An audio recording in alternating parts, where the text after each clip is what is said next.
Vamos entonces con este tema que primero vamos a ir hablando, acá le hago un pequeño glosario de palabras que vamos a utilizar, que tenemos que ir conociendo. Y la primera palabra de la cual vamos a hablar es del producto médico. Cuando hablamos de producto médico, hablamos de equipamiento, hablamos de aparato, hablamos de material, de uso o aplicación médica, odontológica, laboratorio, destinado a la prevención, diagnóstico, tratamiento, rehabilitación o anticoncepción, y que no se utiliza, dice que no utiliza medio farmacológico, inmunológico o metabólico para realizar su función principal en los seres humanos.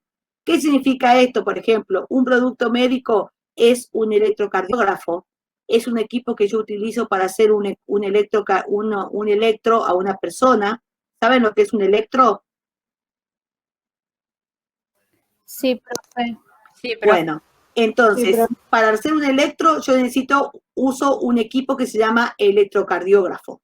Por ejemplo, para ver dentro del oído de una persona que está con un problema en la vía aérea superior, en el oído, una otitis, por ejemplo, se usa un aparato que se llama ostoscopio, por ejemplo.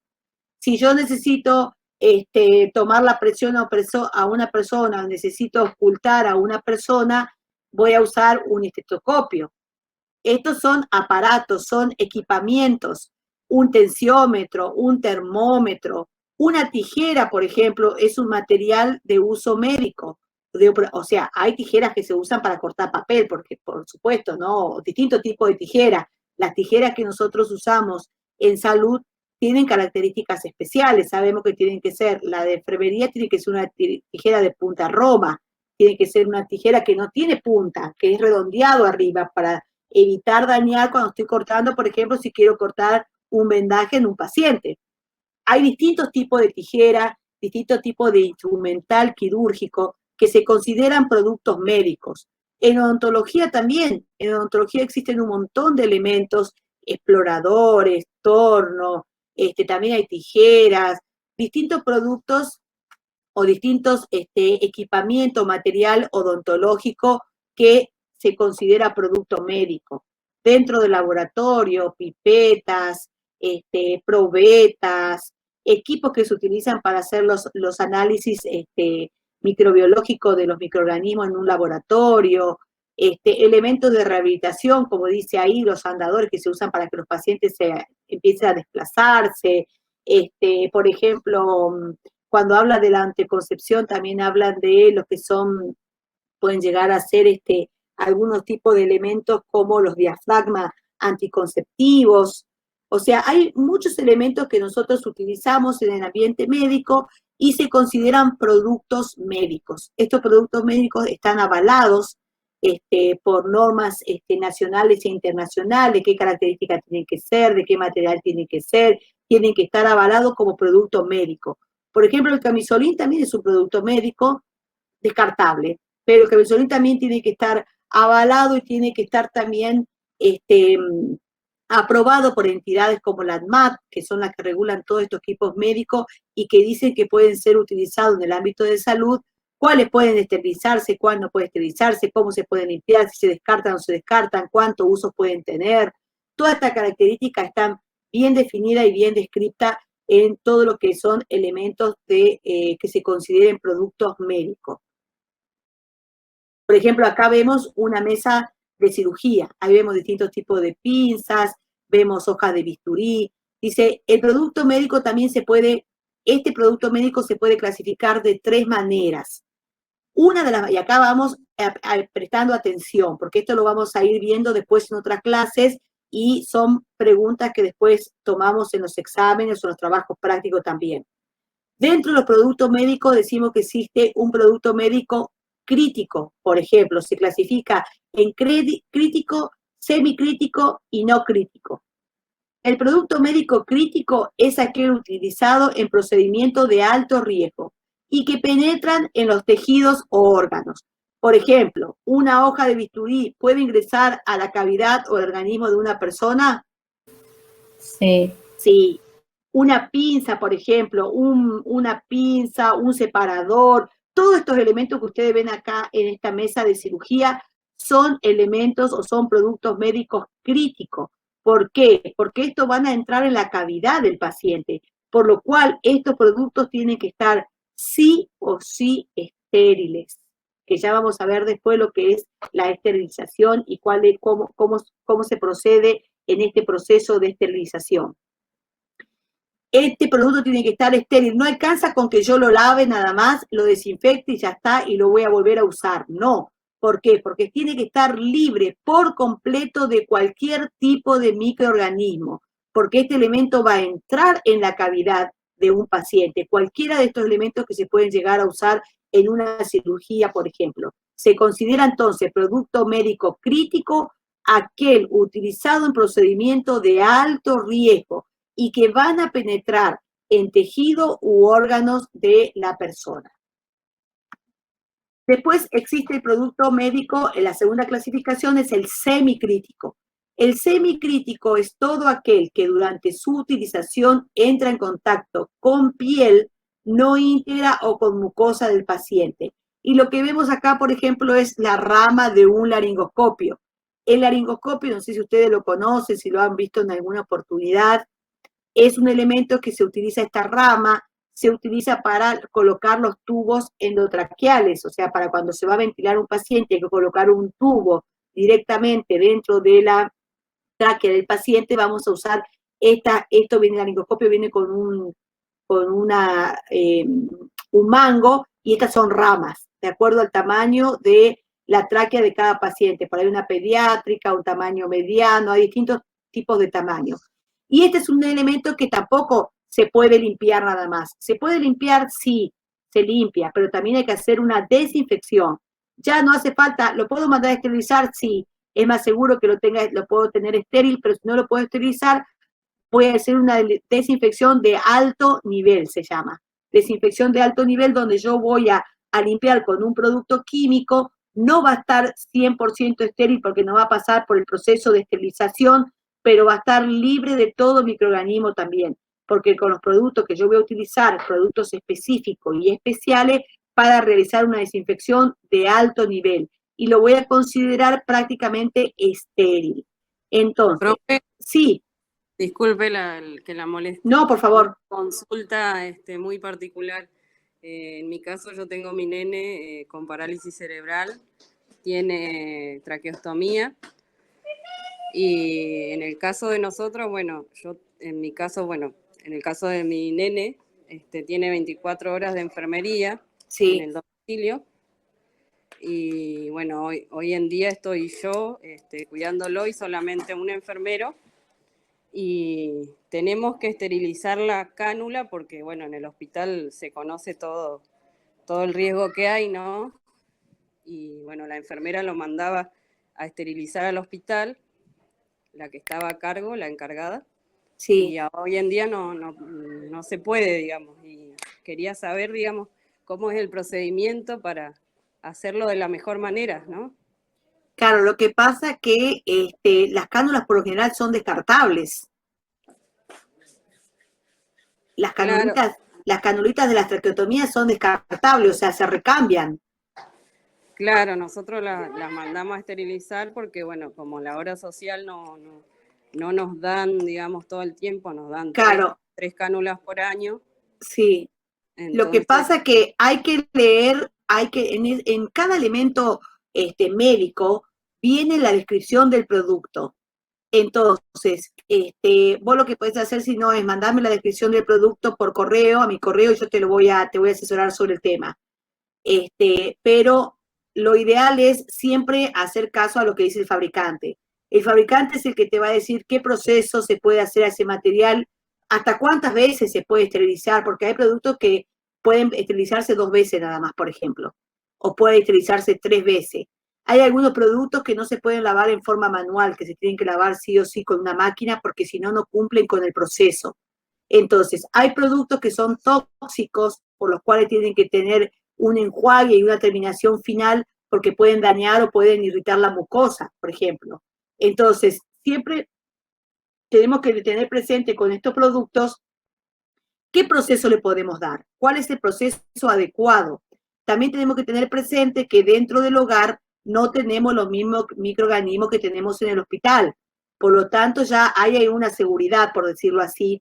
No es lo mismo una cánula que yo estoy usando en un hospital, donde hay manos que lo tocan, que lo manipulan y entran en contacto con otros patógenos dentro de la institución, que dentro de un hogar, dentro de la casa. Entonces, eso es lo que buscaron los doctores cuando le hicieron la traqueostomía hace 2 años, que lo podían lavar solamente con jabón blanco, enjuagarlo bien y volver a reutilizar.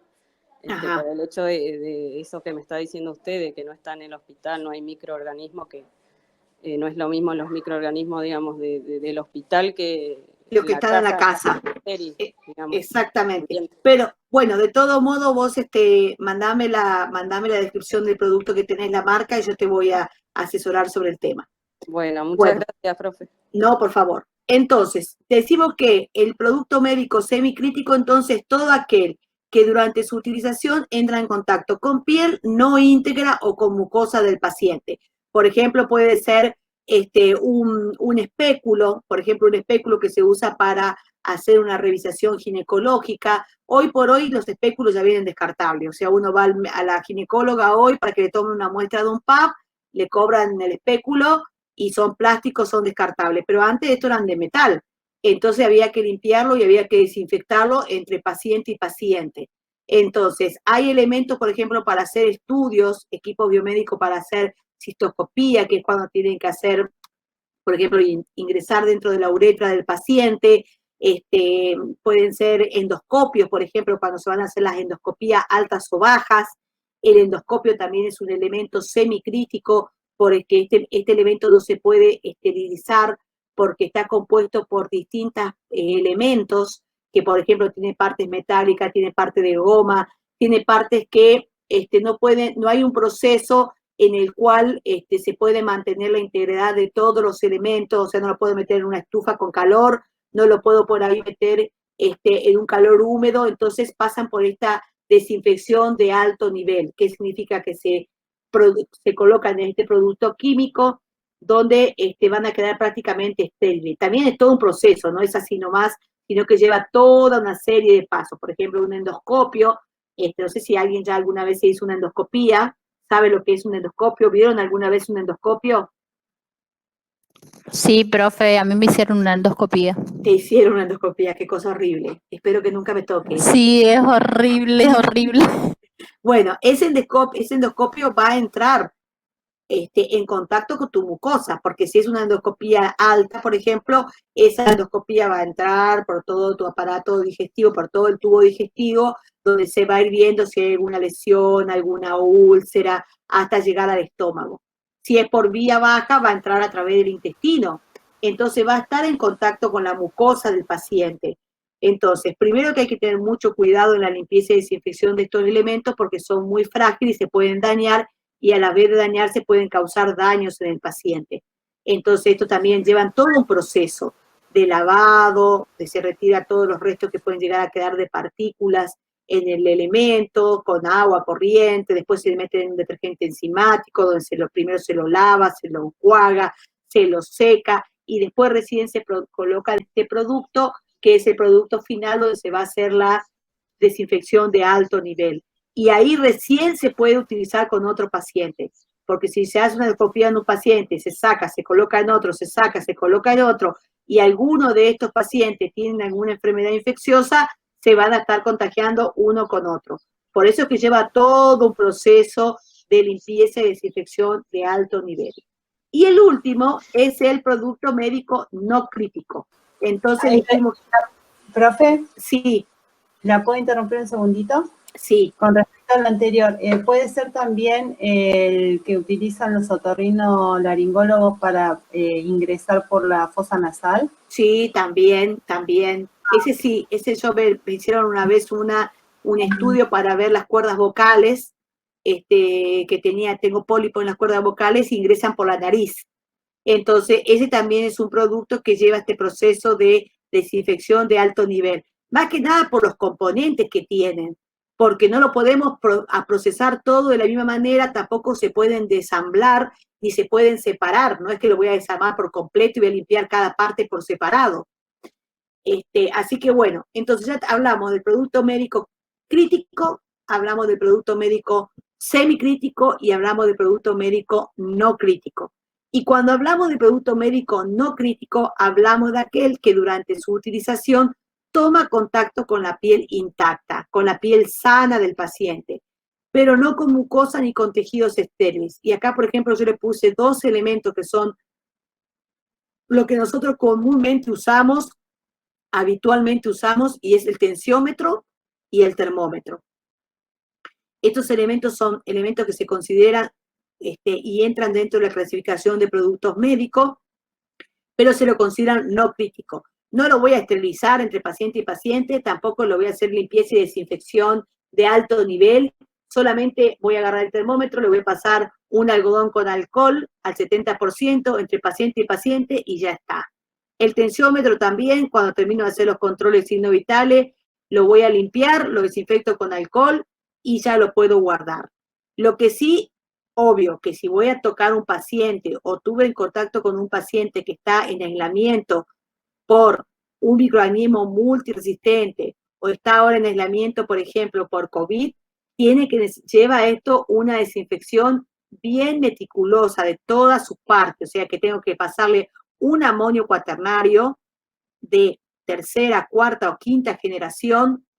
La generación de los amonios tiene que ver con la composición química, es como los antibióticos, que ya ustedes lo deben haber visto con Silvia, cuando hablaron de antibióticos, que existen antibióticos que son de diferente generación. ¿Qué quiere decir esto? Que hay antibióticos que se fueron fabricados para un microorganismo, por ejemplo, específico, pero después ese microorganismo que, por ejemplo, producía anginas, ¿saben lo que son las anginas? Las anginas pultáceas. ¿Alguno tuvo angina alguna vez? Sí, profe. Bueno. Incluso amigdalino también. También, flegmón amigdalino. ¿Está grabando la clase, chicos? Me olvidé de preguntar eso. ¿Alguien está grabando? En mi caso no, porque estoy desde el celu. Ah, ¿alguien está grabando, chicos? Sí. El que la graba me la pasa, por favor, después así la comparto. A través de la tutora. Bueno, entonces, les sigo comentando con respecto a esto. Los antibióticos, por ejemplo, existen las cefalosporinas, que son los antibióticos que empezaron la primera fabricación que salió, la de primera generación, para microorganismos, para cierta categoría o cierta clasificación de microorganismos. Pero a medida que estos microorganismos fueron siendo más resistentes o fueron mutando, tuvo que salir una segunda generación, porque ya este antibiótico de primera generación no les hacía nada. Después, con 2 generaciones no alcanzaron. Entonces salió una tercera generación de antibióticos ya para microorganismos más resistentes todavía, porque a medida que estos van mutando, se van poniendo cada vez más resistentes. Y lo mismo pasa con los microorganismos que encontramos en los elementos biomédicos o los microorganismos que encontramos en la superficie o a través del contacto. Entonces, estos productos que son los amonio cuaternarios que se utilizan para la limpieza y desinfección de la superficie también van cambiando de generación.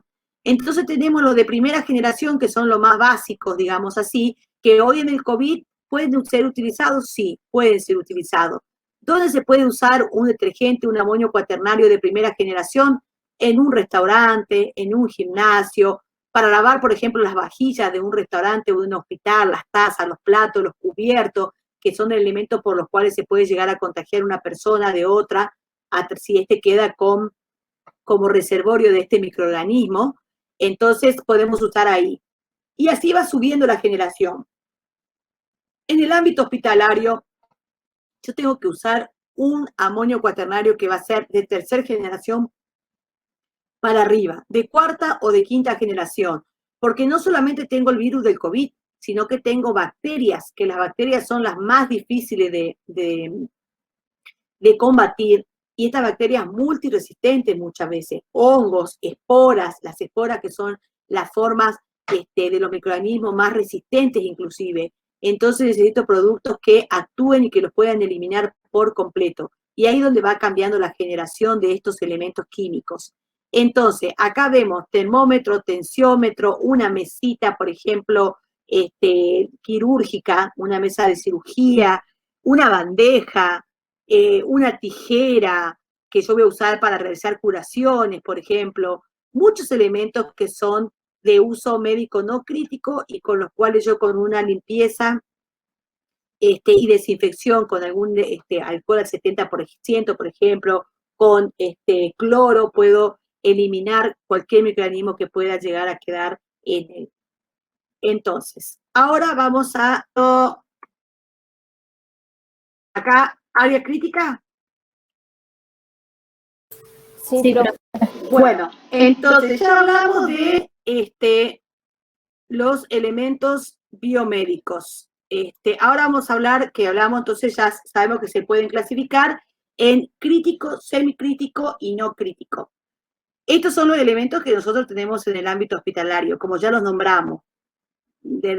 Acá, por ejemplo, tenemos un montón, como ustedes podrán ver acá tenemos un respirador, tenemos un monitor cardíaco, todo esto que se ven colgadito acá son bombas de infusiones que se utilizan para administrar medicamentos, administrar drogas con un conteo de goteo, con un goteo específico. Todos estos elementos son elementos biomédicos, son todos elementos, se consideran todos no críticos, porque son todos elementos que no van a entrar en contacto ni con piel ni con mucosa, pero sí tienen que ser limpiados y desinfectados de forma minuciosa, porque están en la unidad paciente. Entonces, así como hablamos de elementos médicos críticos, no críticos y semicríticos, también vamos a hablar de las áreas. Entonces, hablamos de un área crítica. Cuando hablamos dentro de un área crítica de una institución, decimos que es el área en la cual existe un riesgo aumentado para el desarrollo de infecciones relacionadas con la asistencia a la salud, ya fuera por la realización de procedimientos invasivos con productos críticos o material biológico, o por la presencia de pacientes con susceptibilidad aumentada a los agentes infecciosos, o portadores de microorganismos de importancia epidemiológica. ¿Qué significa todo esto? Significa que acá, en esta unidad o en esta área crítica, como ustedes podrán ver, esto es una terapia intensiva, acá hay un mayor riesgo, porque primero el que está acostado acá es un paciente que está gravemente enfermo. Al ser un paciente que está gravemente enfermo o que está inestable y a estar en una terapia intensiva, va a estar más invadido que un paciente que está en una sala común. ¿Por qué? Capaz que va a necesitar de un ventilador mecánico para poder respirar, va a necesitar de un catéter central, una vía central, ya sea en las venas yugulares o en las venas femorales, para poder administrar grandes cantidades de líquido, para administrar un volumen importante de medicamentos, van a necesitar una sonda nasogástrica por donde se va a alimentar a ese paciente, porque si lo tenemos ventilado, este paciente no puede comer, donde va a tener quizás una sonda vesical para poder orinar, porque tengo que tener un conteo estricto de la diuresis, porque tengo que hacer un balance de la diuresis del paciente, porque quizás el paciente no puede orinar por sí solo.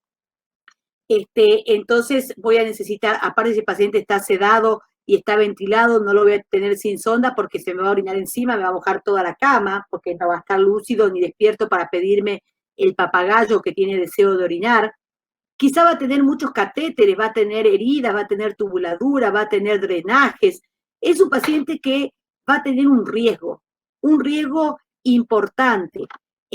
¿Por qué? Porque va a también estar, como dice acá, invadido a través de procedimiento invasivo. Fíjense que el ventilador mecánico es un procedimiento invasivo donde el tubo ingresa directamente a la vía aérea del paciente y hay que tener un cuidado muy meticuloso, porque si yo manipulo cualquier elemento de la vía aérea del paciente sin tener un cuidado estricto, puedo ingresar por ahí algún microorganismo como una puerta de entrada y infectar a ese paciente. También dice que este paciente a la vez también puede estar colonizado por microorganismos multiresistentes, puede estar infectado, puede ser un paciente que esté con su sistema inmunológico deprimido por toda la enfermedad que está cursando, entonces va a ser un huésped susceptible. ¿Se acuerdan cuando hablábamos de la gente, cuando hablamos de la cadena epidemiológica, hablábamos del huésped susceptible? Bueno, este paciente que está en la terapia intensiva es un paciente es un huésped susceptible, porque está muy invadido, porque está muy enfermo, porque está quizás cursando una infección muy grave, entonces un paciente que tiene mayor probabilidad de reinfectarse, de adquirir cualquier otro microorganismo que pueda andar dando vuelta por ahí por la terapia o por las manos del personal, o un elemento contaminado que no lo desinfecté bien y lo traigo y lo uso con este paciente, es un riesgo para el paciente. Entonces, estas son áreas críticas donde están estos pacientes. Es un área donde tengo que tener mucho cuidado a la hora de limpiar, a la hora de desinfectar. Tengo mucho equipo de quizás más chico que una sala grande, una sala de clínica, es un espacio más reducido, capaz que tengo nada más que 6 camas, 7 camas, 5 camas, y no tengo 40 ni 50 camas como en una sala, pero tengo todo este equipamiento, tengo un paciente delicado, un paciente grave, y tengo un montón de equipo para limpiar y para desinfectar, y con cuidado de no lesionar, lastimar o intervenir en el cuidado del paciente, pero todos los días hay que hacer limpieza y desinfección de esto. ¿Por qué? Porque estos son fomites, son elementos inanimados que si yo vengo acá con un guante sucio y toco, contamino la pantalla de este respirador. Si agarro este bracito, por ejemplo, de esta lámpara y la toco con la mano sucia, lo voy a contaminar. Entonces, limpieza y desinfección de superficie en área crítica se realizan una vez por turno en todos los turnos en las áreas críticas. Y se repasan también, se repasan cada 4 horas o si hay alguna urgencia o si tuvimos un paro, se hacen un repaso de las superficies más tocadas. Entonces, hablamos como área crítica, entonces, de estas áreas donde existe un riesgo aumentado para el desarrollo de infecciones, relacionada con la asistencia o con el cuidado de la salud. Podemos nombrar aquí, yo le puse unos ejemplos, como por ejemplo, la unidad de terapia intensiva, el quirófano, el servicio de urgencia, la guardia médica, también es un servicio crítico, es un servicio donde puede entrar de la calle cualquiera, en pésimas condiciones, ensangrentado, sucio, lesionado, lastimado, imagínense quemado de una explosión, quemado, que les falte la piel, que está, bueno, es un paciente que entra en un área crítica donde tengo que tener un cuidado, después una limpieza, una desinfección meticulosa de todos los elementos que se utilizaron y de la área en sí. La unidad de cuidados intermedios, que es un servicio que está entre la terapia intensiva y la sala común. O sea, no están tan graves como una terapia intensiva, pero tienen que tener un mayor cuidado que en una sala de internación común, por eso se llaman unidades de cuidados intermedios. Y después están los sectores de aislamientos, por ejemplo, donde yo tengo pacientes que están cursando enfermedades infectocontagiosas, donde tengo, por ejemplo, pacientes que lo tengo que tener con un aislamiento estricto. Entonces también son áreas críticas porque es donde yo voy a tener un mayor cuidado con todo lo que entro a la habitación, con todo lo que saco de la habitación, la limpieza y desinfección. Sé que si meto un elemento a una habitación donde yo tengo un paciente en aislamiento, ya es un elemento que se me contaminó. Por lo tanto, si lo voy a sacar de ahí, por ejemplo, un electrocardiógrafo, meto un electro para hacer un paciente porque no tengo un electrocardiógrafo para cada habitación, ni tengo un electrocardiógrafo solamente para los pacientes infectados, tengo un electrocardiógrafo que es del servicio. Entonces me mandan a hacer los electros de los pacientes, primero le voy a hacer los electros a los pacientes que no están infectados, que no están en aislamiento, y una vez que termine de hacer el electro a este paciente, voy a ingresar a la habitación del paciente que está en aislamiento, con los elementos de protección personal que corresponden de acuerdo al aislamiento, y con este elemento biomédico, que cuando lo saco de ahí, antes de sacarlo de esa habitación, tengo que proceder a hacer una limpieza y desinfección de ese elemento. ¿Por qué? Porque es un reservorio, porque es un fomite, porque es un elemento inanimado que si yo no lo limpio y lo desinfecto de forma correcta, lo voy a estar llevando a la habitación de otro paciente o lo voy a usar en otro momento, y de acuerdo al microorganismo puede tener una larga supervivencia en ese elemento. Hay algunos que viven menos tiempo, otros que viven más tiempo, entonces tengo que tener un cuidado con estos elementos que utilizamos dentro de la institución. Ecógrafo, por ejemplo, cuando tenemos un ecógrafo que también a veces anda de en servicio, puede estar en la guardia, lo necesitan en el quirófano, lo suben al quirófano, lo necesitan en la terapia, lo llevan a la terapia. ¿Puede andar este equipo por todos los servicios? Sí, puede andar, pero hay que hacer una limpieza y desinfección correcta de estos elementos. Entonces, esta es el área crítica, es un área cerrada por lo general, es un área semi-restringida, hay áreas que son restringidas por completo, como por ejemplo los quirófanos, que se consideran área crítica, área restringida. Ahí no puede entrar nadie, solamente la gente que trabaja en el quirófano. ¿Va a entrar alguien fuera del quirófano? Sí, puede llegar a entrar, pero tiene que cumplir con ciertos protocolos antes de ingresar, con respecto al cubre calzado, como ya habíamos visto, la colocación de la cofia, la colocación de un ambo limpio, de acuerdo a la actividad que va a entrar a desempeñar dentro del quirófano. También se la considera área crítica al quirófano.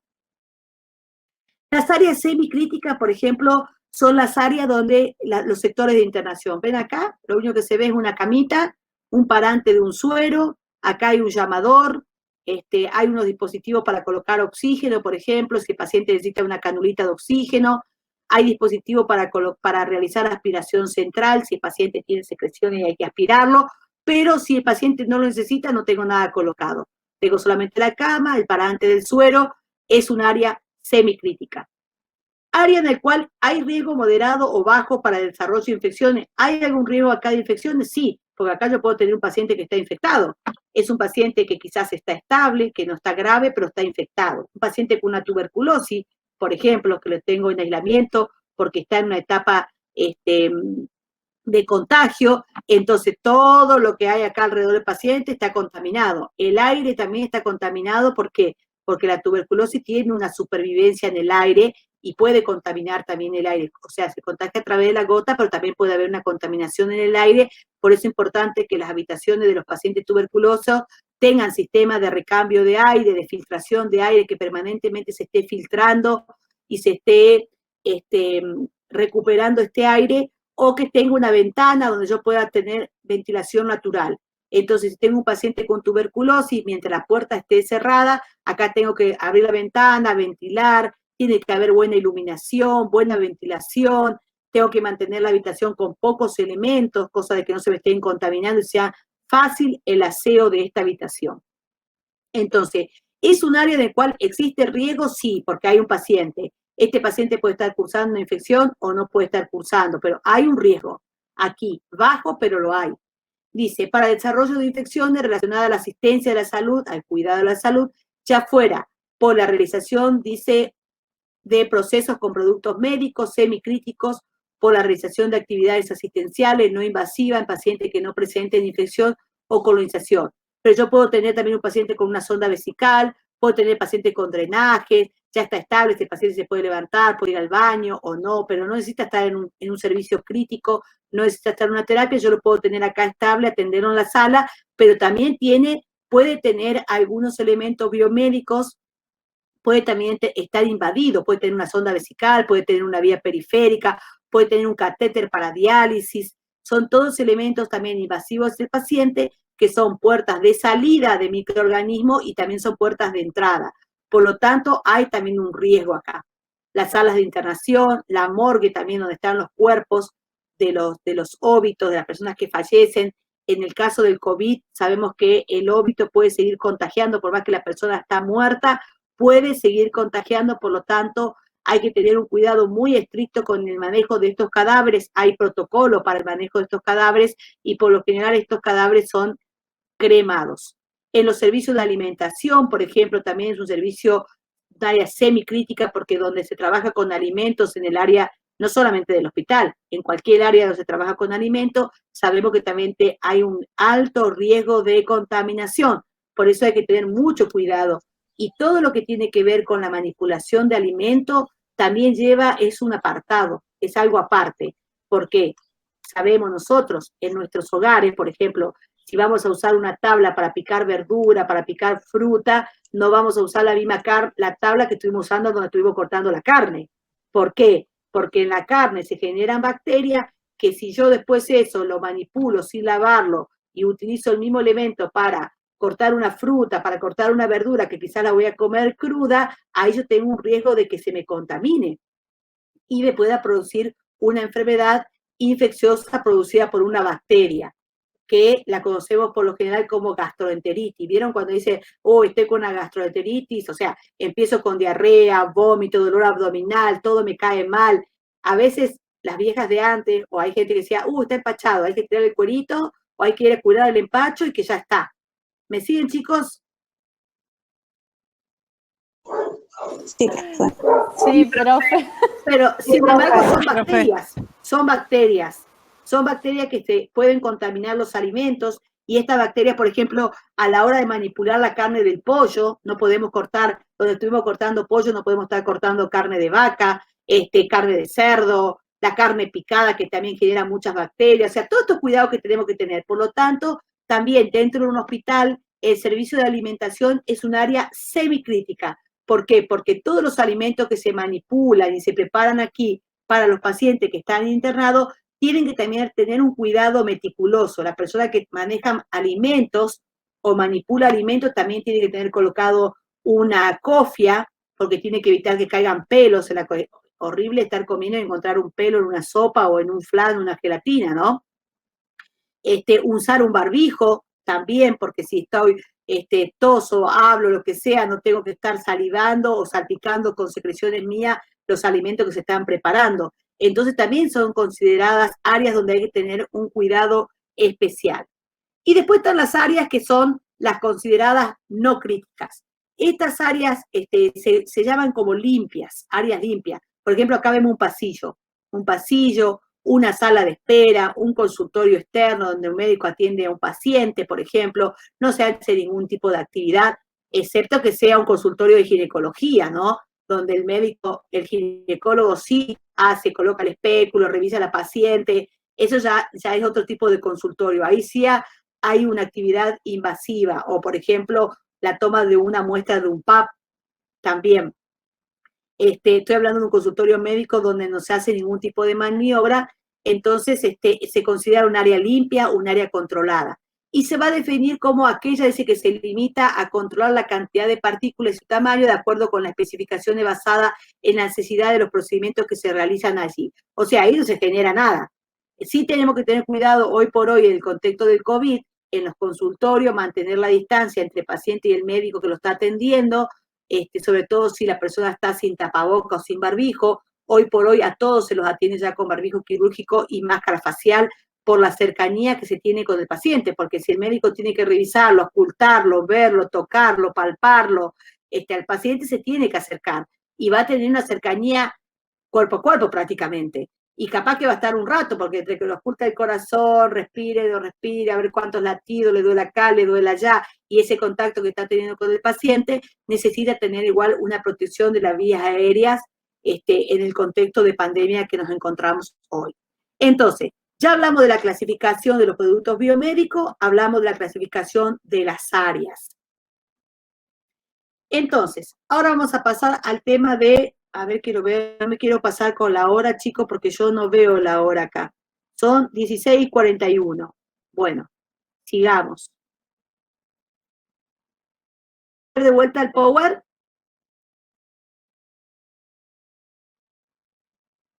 Sí, Chicos, profe, se ve. hola. Yo le doy entrevistado. A ver, Ahora ¿se me fueron? Sí, se ve, profe. ¿Se me fueron todos? No, están acá. No. Sí, Hola. No, profe, estamos acá. profe. Volvemos de vuelta al PowerPoint, ¿sí? Ahí le comparto nuevamente.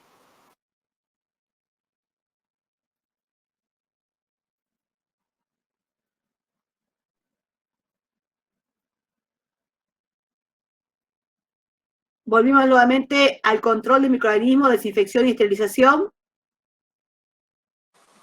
Sí. Sí, profe. Bueno, entonces ahora vamos a limpieza. Entonces, acá tenemos que tener muy presente y estar muy atentos, chicos, y conocer estas definiciones que estamos viendo, porque es muy importante que sepamos que dentro de una institución de salud no alcanza solamente con limpiar. O sea, nosotros limpiamos, acá hay una definición de limpieza que dice que es la remoción de sustancias indeseables por proceso físico-químico, y esta puede ser manual o mecánica. Por ejemplo, ¿la limpieza qué es? La limpieza es la remoción de todas las partículas que yo puedo llegar a ver en una superficie. Por ejemplo, yo tengo un escritorio acá ahora donde hay un poquito de polvo, si bien limpié el fin de semana mi casa, pero por ahí, acá en Comodoro Rivadavia, justamente, ¿quién no tiene un poquito de polvo en la casa, no? Quizás veo acá la computadora y veo que hay polvo, también un poco de polvo en la computadora, entonces yo le paso una franela, le paso algún paño limpio y lo estoy limpiando. Está removiendo esas sustancias indeseables. Si de repente yo acá, mientras estoy dando la clase, me estoy comiendo un sándwich, una hamburguesa completa con papas fritas, todo, y estoy comiendo, estoy generando migas, una vez que termino de comer, tengo que limpiar todo donde comí, porque puede haber grasa, puede haber resto de comida. Yo estoy viendo que está sucio, porque termino de comer, veo que está sucio. Vengo, limpio, agua, detergente, un paño limpio y ya está. ¿Se entiende? Eso es la limpieza. Saco la suciedad, saco lo que yo veo. Yo veo que está sucio, voy capaz al patio y digo, uy, qué sucio que está el patio, hay hojas, hay ramas, hay papeles que volaron con el viento, estoy viendo. En un hospital yo entro a la habitación de un paciente y digo, uy, qué sucio que está esto, por favor. Quizá el familiar estuvo comiendo, dejaron cosas tiradas, hay migas en la mesita del paciente porque no la limpiaron después de que almorzó, puede haber capaz que vino el enfermero a hacer una curación y dejó los restos ahí, papelito de gasa, cinta, lo que sea. O sea, lo sucio lo veo. Entonces, la limpieza es eso, es la remoción de las sustancias indeseables, ya sea por procesos físicos o químicos, o sea, todo lo que tiene que ver con lo manual o con elementos que yo pueda llegar a utilizar allí. Dice, y la limpieza puede ser manual o mecánica en cuanto a la superficie o a los materiales biomédicos. ¿Qué significa? Que los materiales biomédicos, estos materiales que nosotros estuvimos hablando y estuvimos clasificando, se pueden limpiar de manera manual o con una máquina. Y lo mismo pasa con la superficie. Yo puedo limpiar un pasillo, puedo limpiar un sector manualmente o lo puedo limpiar con una máquina. O sea, existen dos tipos de limpieza. Después, eso es la limpieza. La descontaminación es un proceso o conjunto de procesos secuenciales que utilizando metodologías química o física remueven, inactivan o destruyen microorganismos de un producto médico o una superficie inanimada, hasta el punto en que los mismos carezcan de capacidad de transmitir infección y se consideren seguros para la manipulación, utilización o disposición final. ¿Qué significa eso? Yo tengo un tensiómetro, el cual lo utilicé con un paciente que está en aislamiento de contacto, donde sé que este paciente tiene microorganismos que son multiresistentes, que son bacterias que se pueden transmitir de paciente en paciente, entonces con limpiarlo nada más no alcanza. Si yo voy y le paso un paño con agua, con detergente, lo limpio, todo, le saco restos de sangre o de grasitud o restos de piel que pueden llegar a quedar de los pacientes, humedad porque el paciente estaba con edema y lo limpié. Pero no alcanza. ¿Por qué? Porque ahí hay microorganismos que yo no estoy viendo. Dijimos que los microorganismos no los vemos a simple vista. Entonces, tengo que realizar otro proceso. Ya lo limpié.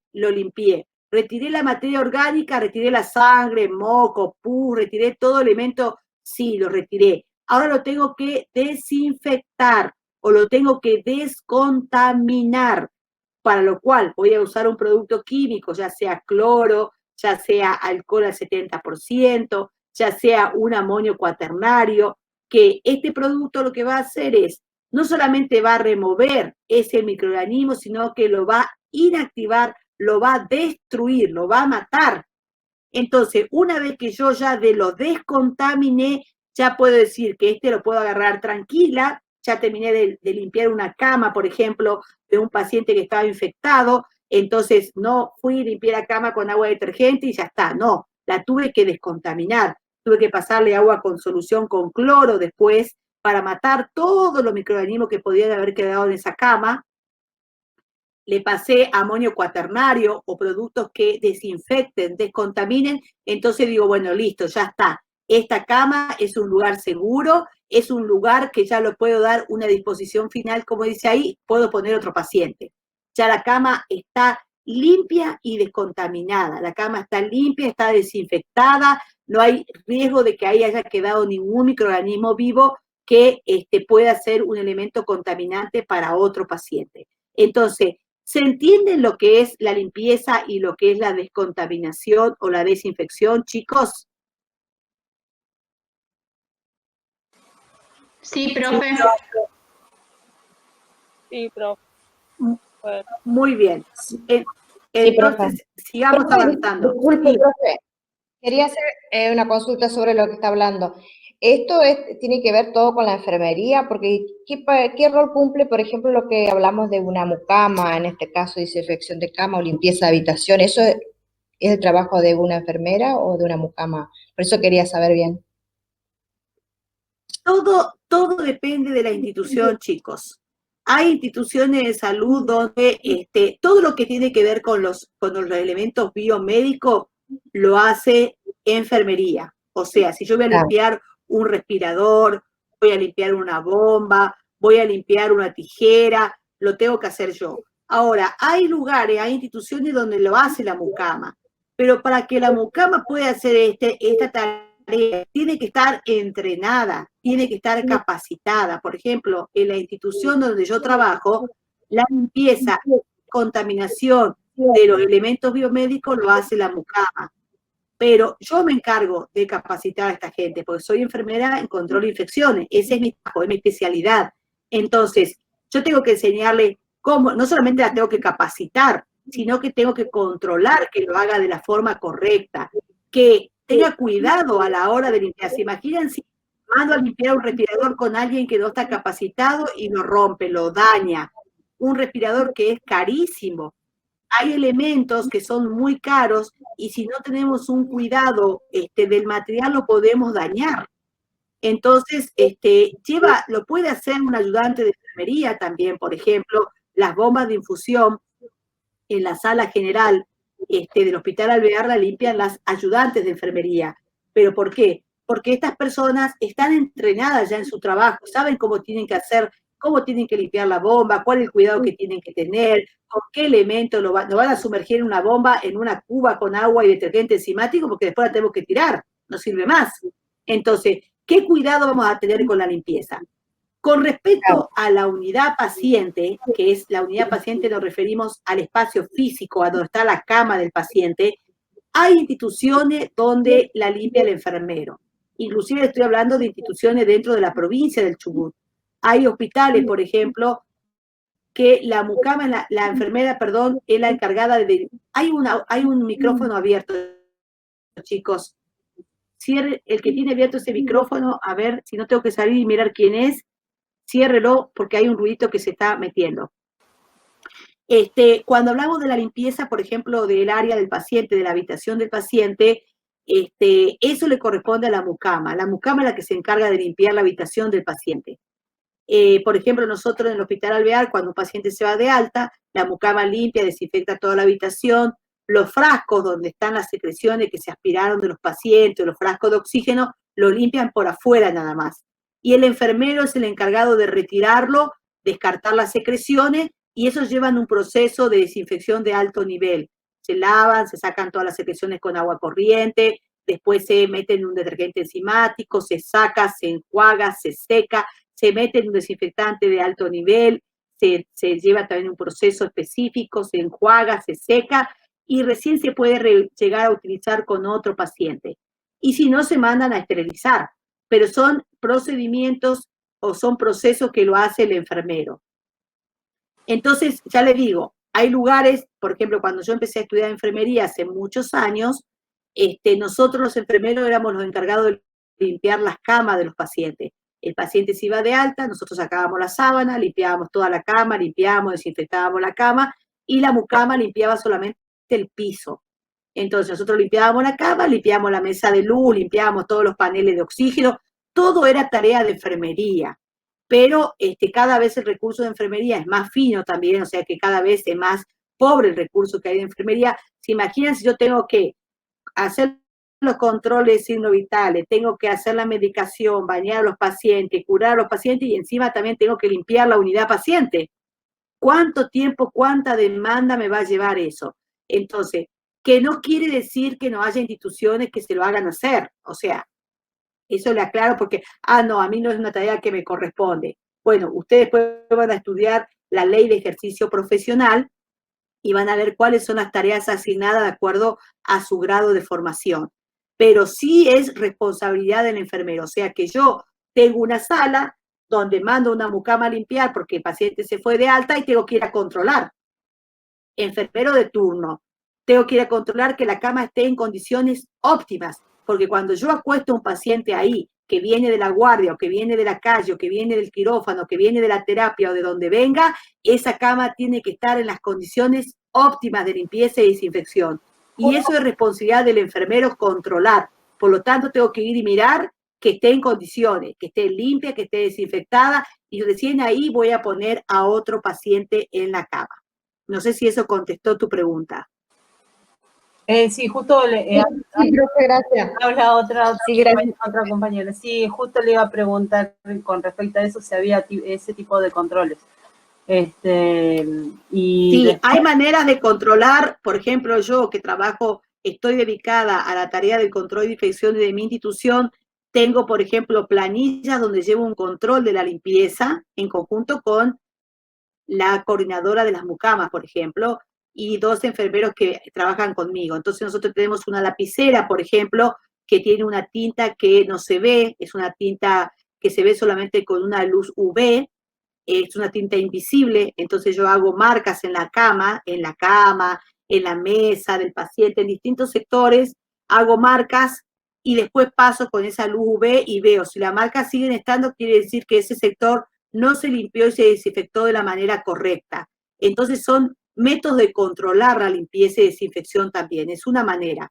Después también hay unos hisopos que se pasan, que vienen con un aparato para controlar si hay materia orgánica en una superficie, entonces se pueden hisopar, esos hisopos se meten dentro de un marcador que tiene de materias orgánicas, ahí no me va a decir si hay virus o hay bacterias, sí me va a decir que hay materia orgánica.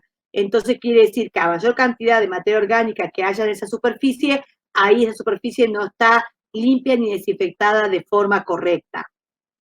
Entonces son todas maneras de controlar. No tenemos cámara, lo ideal también que hayan supervisores, ¿no? Controlando, porque hay que hacer permanentemente control y retroalimentación.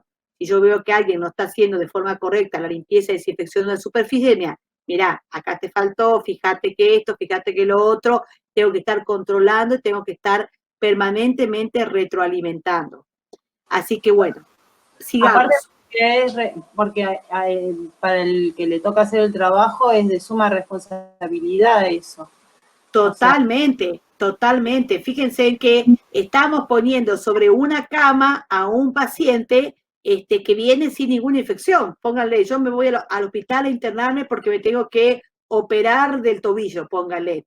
Y me ponen en una cama de un paciente que estuvo cursando una enfermedad infecciosa que estaba en aislamiento por contacto. Yo voy, me acuestan en esa cama que está contaminada, porque ya le digo que los microorganismos viven distintos tiempos, capaz que un microorganismo que puede estar viviendo 24, 48, 72 horas, y me acuestan en esa cama a mí. ¿Y hay un riesgo de que yo me contagie? Y sí, hay un riesgo, sobre todo me van a operar, voy a tener una herida limpia de una cirugía traumatológica y tengo un alto riesgo también de contagiarme de una superficie que está contaminada. Entonces es una gran responsabilidad y sobre todo, como yo siempre le digo a las chicas cuando las capacito, a las mucamas, que todo lo que tiene que ver con el control de infecciones es un tema de concientización. ¿Por qué? Porque si no hay nadie mirándome lo que yo hago, yo me lo tengo que hacer igual bien. O sea, si yo estoy sola con los pacientes realizando controles síndrome vitales, bueno, a ver, me van a hacer los controles de 20 pacientes. Y yo entre paciente y paciente me tengo que ir higienizando la mano. Terminé con un paciente, tengo que lavarme las manos, higienizarme la mano con alcohol en gel, limpiar mi termómetro, desinfectar, y recién le voy a la cama de al lado. Y cuando salgo de esa habitación, me higienizo la mano antes de ir a la otra habitación. Y así sucesivamente. Porque si estoy sola y nadie me está controlando y digo, no, hago más rápido, empiezo a controlar a todos así nomás, voy con esas manos cargadas, vaya a saber de cuántos microorganismos llevando de un lado para el otro.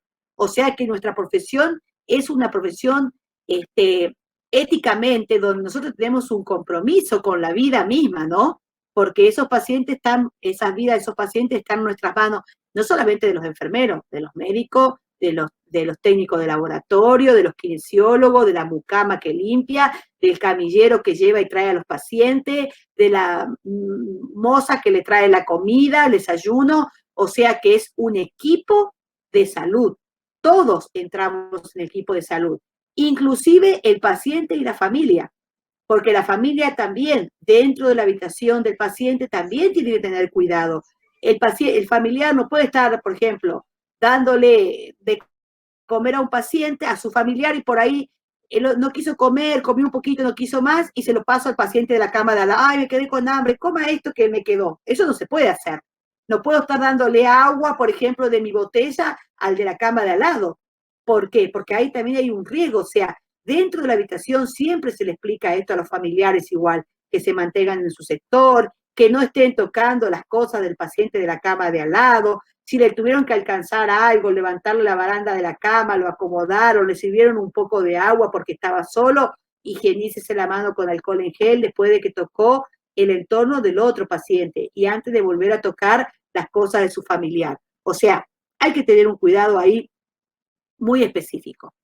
Bueno, entonces, ya hablamos de limpieza, ya hablamos de desinfección, hablamos de limpieza, de desinfección y de descontaminación. Entonces, cuando hablamos de limpieza, vamos a hablar de productos de limpieza. ¿Qué producto es? El detergente es un producto destinado a la limpieza de superficie. Y cuando hablamos... Uy, me fui de pantalla. Acá voy a achicar un poco la pantalla.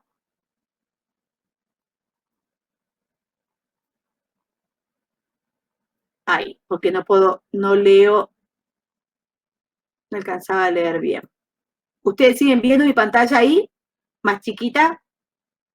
Sí, profe. Sí, profe. Bueno, decimos que el detergente dice, acá hablamos de desinfección y desinfectante.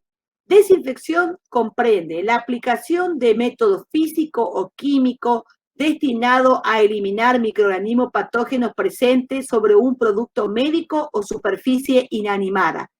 Bueno, cuando recién preguntaba a una de sus compañeras sobre la clorexidina y decía, profe, ¿la clorexidina sirve para limpiar las máscaras, las antiparras? No, no sirve, porque no sirven para desinfección. Es un desinfectante que se va a usar, que no se puede usar en superficie inanimada, como dice acá, o producto médico. No puedo usar para limpiar una tijera, no puedo usar para limpiar una mesa, no puedo usar para limpiar un estetoscopio, sino que voy a usar para la piel. Entonces, en la desinfección hablamos de método físico y químico, de productos para eliminar microorganismos patógenos presentes sobre productos médicos o superficies inanimadas, o sea, superficies sin vida, una mesa, una camilla, una silla de rueda, un carrito que usan los pacientes para desplazarse, un baño portátil, elementos compartidos que utilizamos dentro de una institución de salud, un electrocardiógrafo, una bomba de infusión. Y el desinfectante es un producto que mata todos los microorganismos patógenos, pero no necesariamente toda la forma microbiana. Acá, sobre todo, cuando hablamos de la forma microbiana, hablamos de las esporas, como dice las formas esporuladas. ¿Se acuerdan que hablamos que las esporas son las más resistentes? Entonces, este desinfectante que vamos a usar para esta desinfección, también de acuerdo a qué tipo de desinfección vamos a hacer. Si vamos a hacer una desinfección de alto nivel, usamos un producto específico para matar estas esporas. También podemos llegar a matar estas formas microbianas más resistentes en la superficie o en los productos biomédicos, ya sea, por ejemplo, al cloro, abonos cuaternarios, hay productos que se llaman glutaldehídos, ortoaldehídos, que son productos químicos que se utilizan específicamente para hacer una desinfección más específica de alto nivel. Todos los elementos que se usan para la vía respiratoria, por ejemplo, las máscaras, ya hay lugares que le van a ver que la descartan y hay otros lugares donde van a ver que se esterilizan o se hace una desinfección de alto nivel. Por ejemplo, las mascaritas que se usan para el oxígeno, las pipetas que se usan para hacer nebulizaciones, los frascos que están para oxígeno, frascos para aspirar secreciones. Todo lo que tiene que ver con la vía aérea tiene que pasar por una desinfección de alto nivel. Es un producto biomédico inanimado, tiene que tener una desinfección específica. Y estos detergentes que se utilizan, hay detergentes que se usan solamente para limpiar, como el detergente común, por ejemplo, el ALA, el Magistral, son detergentes comunes, son detergentes aniónicos, son detergentes que inclusive actúan sobre la grasa. Por ejemplo, si yo voy a limpiar el baño de una habitación de un paciente, la tengo que limpiar con detergente, porque vieron que cuando uno usa la ducha, la usa, y si no agarra los azulejos del baño y los limpia con agua detergente, ¿cómo se ven esos azulejos? Grises. Grises, se ven con grasa. La grasa de la piel, la misma grasitud de la piel. Por lo tanto, yo necesito un detergente que haga espuma, un detergente que pueda usar para limpiar, por ejemplo, los elementos de la cocina. Se usan detergentes aniónicos, detergentes que generan espuma y que limpian la grasa. Pero también hay algunos detergentes que no producen espuma y que no son aniónicos, pero sirven para limpiar, por ejemplo, un elemento biomédico. Yo lo puedo limpiar con agua detergente. Una bandeja, por ejemplo, una bandeja que uso para llevar el tensiómetro, el estetoscopio, y después lo puedo desinfectar con alcohol al 70%, o lo puedo desinfectar con cloro, o lo puedo limpiar directamente con amonio cuaternario, que son productos que limpian y desinfectan de un solo paso. Entonces, esto con respecto a lo desinfectante, ya tenemos que ir conociéndolo y tenemos que ir familiarizándonos con ellos, porque lo vamos a encontrar en el ámbito hospitalario. Entonces, esos son los detergentes. Después tenemos los sanitizantes. Los sanitizantes son productos, dice, es el agente o producto que reduce el número de bacterias a nivel seguro de acuerdo a las normas de salud. Ejemplo, por ejemplo, los amonios, que estamos hablando, amonios cuaternarios son sanitizantes. También existen para la piel. Por lo general, cuando nosotros vamos a alguna institución, en el Hospital Alvear, por ejemplo, nosotros tenemos sanitizantes para las manos, que son unos productos que están colocados en unos dispensers dentro de la habitación, que son hechos a base de alcohol, pero son sanitizantes, o sea, no es el alcohol en gel que tenemos, por ejemplo, nosotros, ¿ustedes conocen el alcohol en gel? Sí, profe. Bueno, vieron que está en todos lados, está en el supermercado, pero también hay lugares donde ustedes van a ver que hay como un spray, van a ver que hay una botella con un pulverizador, que ustedes tiran un producto en la mano y no es gel, sino que es más liviano que el gel. Esos productos químicamente son productos sanitizantes, o sea, tienen un producto desinfectante para la piel, pero no es un gel, no tiene por ahí glicerina o no tiene estos elementos, estos componentes que lo hacen con textura de gel, sino más bien es un sanitizante para la piel igual, o sea, cumple mi función, pero también el frotado de mano que yo voy a hacer, no me puedo tomar el tiempo de estar frotándome la mano porque se me va a evaporar de la mano este producto, sanitizante. Después están los microvicidas, dice que son los microvicidas, cualquier sustancia, combinación de sustancias que sean capaces de matar microorganismos. Y bueno, este es un producto químico que mata microbios, que mata microorganismos. Después vemos lo que es el biofil. El biofil es esta imagen que ven acá. Ven que ven como un tejido con pelotitas blancas y de grisecitas. Estos son microorganismos, o sea, así se ve en el microscopio, a simple vista no se ve.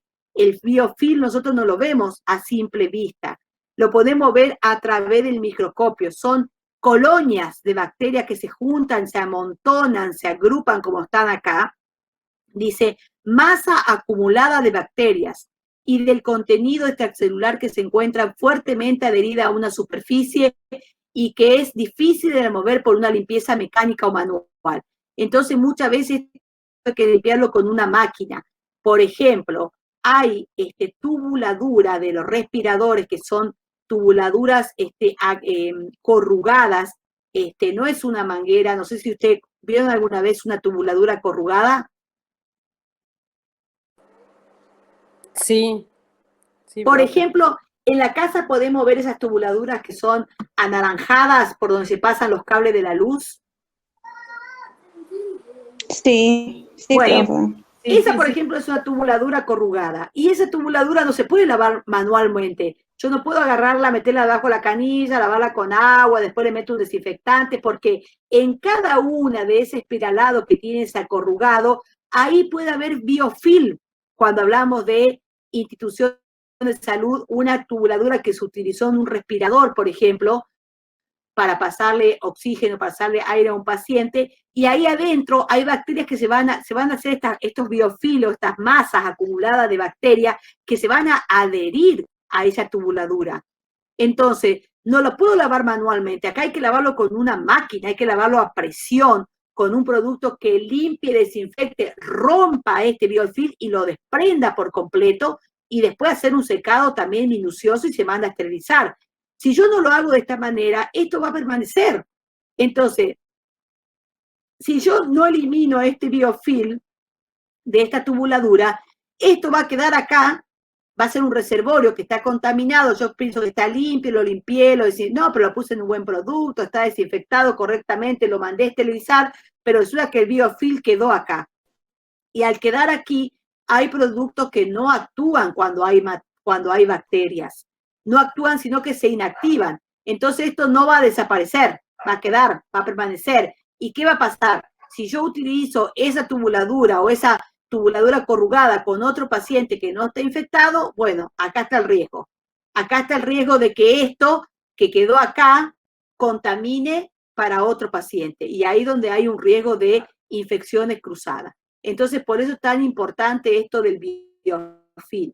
Hoy por hoy les cuento que existen productos químicos, laboratorios que han sacado como Sprite, que yo, por ejemplo, agarro y coloco una sonda vesical. La sonda vesical, por ejemplo, dentro de la sonda vesical también se forman estos biofilm. Por ejemplo, en la unión de la sonda vesical con la bolsa colectora, cuando yo coloco una sonda y eso después lo uno con la bolsa colectora, toda esa zona son propensas a que se formen estos biofilm. O en superficie donde, por ejemplo, hay acúmulo de bacterias. Este producto yo voy, pulverizo una superficie, un elemento, y si se colorea de acuerdo a la reacción química que tiene, digo, bueno, acá hay un biofilm de bacteria.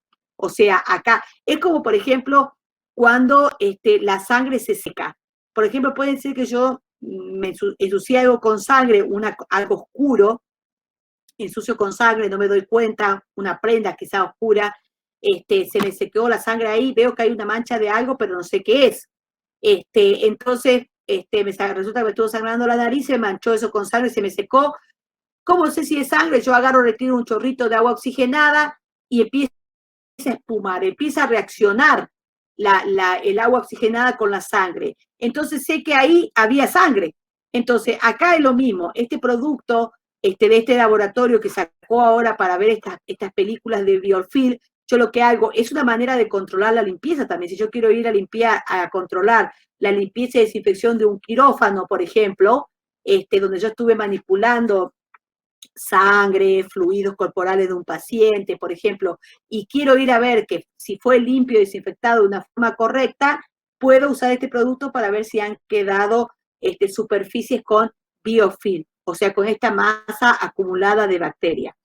Pero ya les digo, no, nosotros no lo tenemos, pero sé que ya hay productos que han salido con esta capacidad y una manera también de facilitar el control de la limpieza y desinfección de la superficie.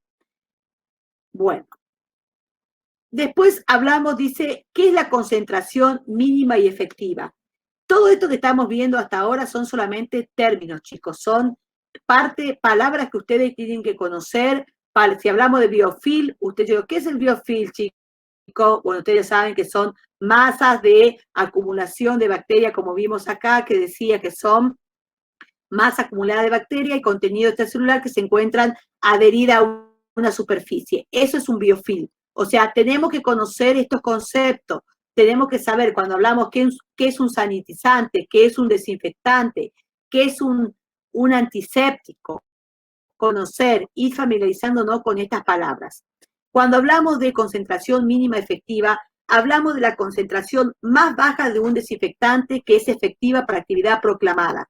La misma puede ser determinada con tiras químicas reactivas específicas para el producto utilizado y otro método validado de verificación o de concentración mínima efectiva.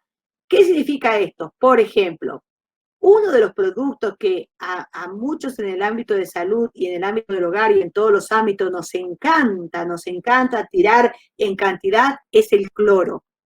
Y el cloro es un producto que tiene que tener una concentración mínima para que sea efectiva. ¿Qué significa esto?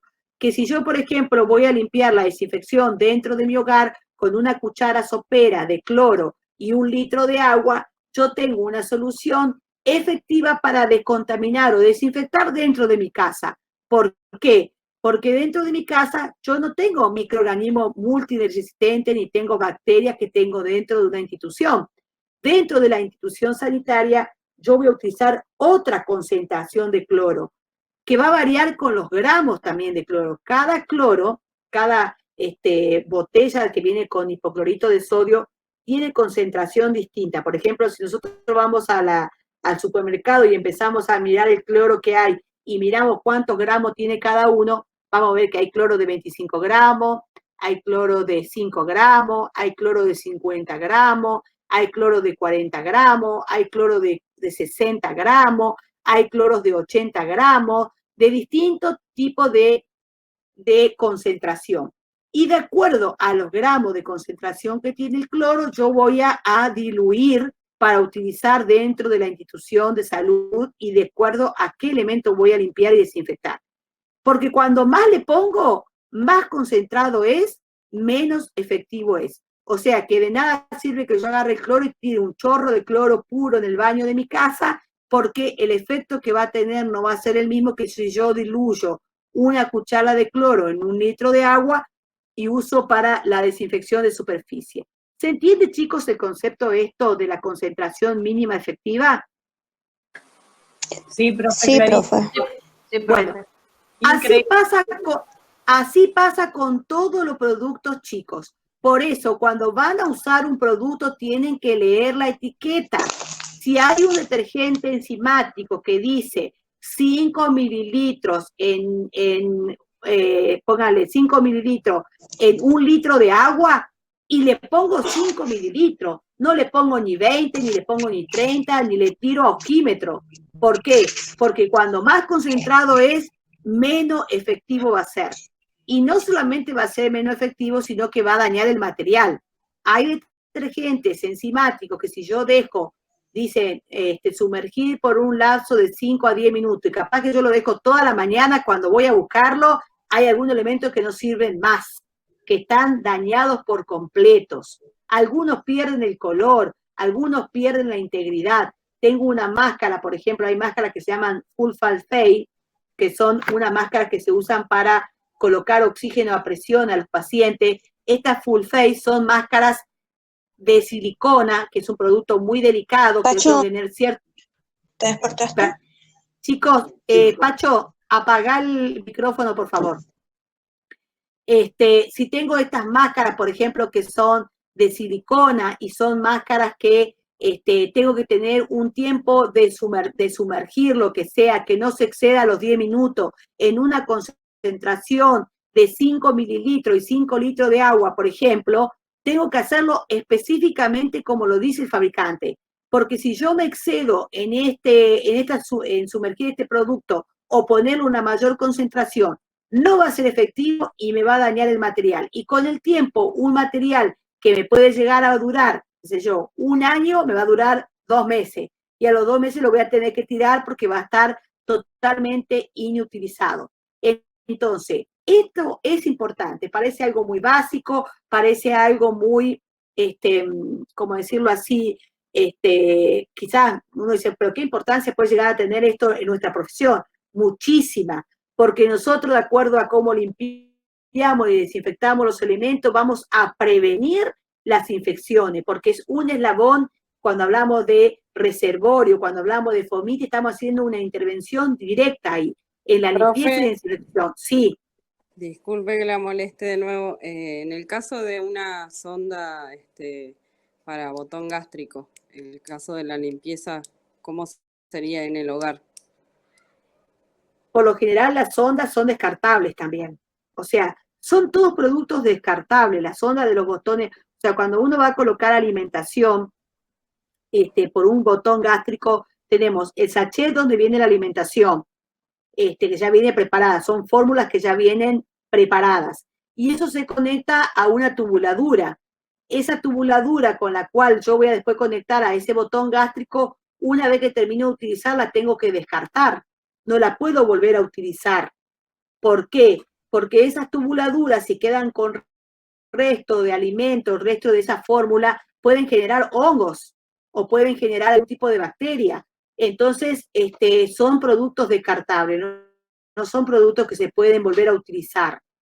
Pero bueno, sé que por ahí la realidad, yo les cuento, les estoy enseñando, les estoy explicando lo que es, cómo tiene que ser, digamos, el proceso de cada elemento. Pero después a veces pasa de que no se cumplen esto. Entonces dice, bueno, a ver, ¿cómo se pueden hacer? En algunos casos se pueden lavar, vienen algunos productos para lavar, desinfectar. En algunos casos hay productos que se pueden llegar a hervir, por ejemplo. No sé si ustedes se acuerdan, inclusive hasta hoy todavía se sigue haciendo, yo no soy tan vieja, pero por ejemplo, nosotros en la casa cuando esterilizamos una mamadera, la esterilizamos en agua hervida. O sea, nosotros lo que hemos hecho, mi hija, pero por ejemplo, mis hijos cuando eran chicos, yo esterilizaba las mamaderas en mi casa, lavaba las mamaderas con agua, de té, los restos. Profe, si me escuchas, se corta el audio. Venían de vidrio, igual al calor, y se podían hervir igual esta mamadera. Entonces yo uno las hervía y las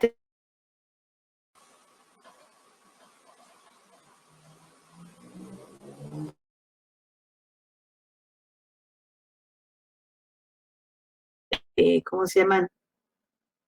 Picles, cuando hacen todos estos alimentos, conservas, cuando hacen todo este tipo de conservas, todos esos frascos donde van a poner las mermeladas, donde van a poner todos estos alimentos, llevan un proceso de esterilización. Se hierven, se esterilizan, se coloca, ¿por qué? Porque si no se hace de esta manera, puede haber alguna bacteria, puede haber algún hongo dentro de ese frasco y va a llevar. ¿Se entiende, chicos? Lleva todo un proceso. Y bueno, lo mismo pasa con algunos productos que tenemos en la casa que por ahí tenemos que reutilizar. Bueno, siempre hay que ver la especificación del fabricante, eso es fundamental. ¿Qué producto podemos esterilizar? ¿Cuántas veces lo podemos limpiarlo y desinfectarlo? Tenemos que seguir las indicaciones precisas. Bueno, chicos, son las